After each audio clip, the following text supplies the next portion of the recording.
მინდა რომ გაგახსენოთ რას ამბობდა ბიძინა ივანიშვილი თქვენზე წლების წინ და ყველას გვახსოვს ახლა რას ამბობენ ქართული ოცნების ლიდერები თქვენ შესახებ. ერთ-ერთი გამორჩეულად საქებარი პერსონა, როგორ გახდით პროპაგანდის მთავარი სამიზნე. აი გავიხსენოთ ივანიშვილი.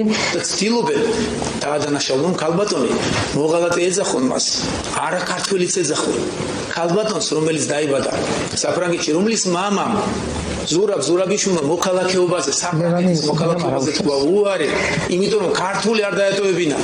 ამ მამის გაზრდილ შვილს დღეს ნაციონალური მოძრაობის ბევრი წევრი და მხარდამჭერი ეჭვს გამოთქვამს, რომ ეს ქართველი არაა. ამ ქალბატონმა საფრანგეთში გაიკეთა კარიერა ევროპაში, ტიპიურმა ევროპელმა ქალბატონმა. ჩამობრძანდა თავის სამშობლოში დააბრუნდა, რასაც უამრავი ქართველი ოცნებობს დღეს დაბრუნებას. ჩვენ გვინდა ჩვენი სამშობლო გავაერთიანოთ. ეს არის ჩვენი ყველაზე დიდი ტკივილი. ეს ქალბატონის სიმბოლოა ამის. თანაც ქალბატონი, თანაც ევროპელი. როგორ მოხდა ეს ტრანსფორმაცია? ჩვენ ცხოვრობთ ტრანსფორმაციების გარემოცვაში და რა ვიცი. მას უნდა კითხოთ. ეს კომენტარი უბრალოდ თარიღშეცვლილი, აი დღევანდელი კონტექსტით რომ წარმოვაჩინოთ, ხო, ეს მიმართვა ალბათ უნდა გაითვალისწინონ ქართული ოცნების ლიდერებმა, რომლებიც დღეს უშვერი სიტყვებით გლანცავენ. გავლილი მაქვს მე ბევრი სახელი შეეშალა თუ არ ვცდები ლევანიშვილს ლევანი ერქვა. ლევანი. ქალბატონ პრეზიდენტო, თუ წარმოიდგენდით, რომ ოცნება იქცეოდა იმათ, რასაც თქვენ ებრძოდით წლების განმავლობაში. ისეთ ძალად, რასაც უპირისპირდებოდით წლები. არასოდეს, იმიტომ რომ რეალურად ეს არის ის ძალა, მე ვიყავი მაშინ პარლამენტში, როგორც მათი, მაგრამ დამოუკიდებელი კანდიდატი რო შევედი და საკონსტიტუციო კომისიაში. და მე ვამბობდი, რომ რა საჭირო არის იმ ახალი მუხლის შემოტანა, რომელიც ევროინტეგრაციას, ევროატლანტიკური ინტეგრაციას აყენებდა როგორც ჩვენი პრიორიტეტი.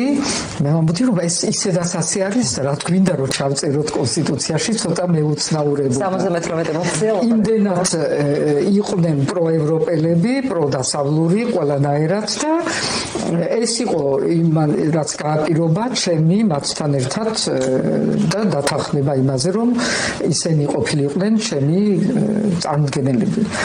და მე მემაბრალებენ რომ შეიცვალაო უღალატა ამომრჩეველს, მაგრამ ვინ უღალატა ამომრჩეველს? ამომრჩეველმა მისცა მათ ხმა, იმიტომ რომ იყვნენ პროევროპელები, იმიტომ რომ იყვნენ პროდასავლური ძალა და იმიტომ რომ იყო ის ძალა, რომელიც ამბობდა, რომ სააკაშვილის რეჟიმის ბოლო ნაწილის და ავტორიტარიზმის გამოსწორებას აპირებდა სამართალი, ყველა ის რეფორმები, რასაც ველოდებოდით ადრეც, ამას პირდებოდა თავის ამომრჩეველს და ვინ უღალატა მაინტერესებს. და თქვენ საარჩევნო ბანერებზე და პლაკატებზე მათი სახელები იყო გამოსახული.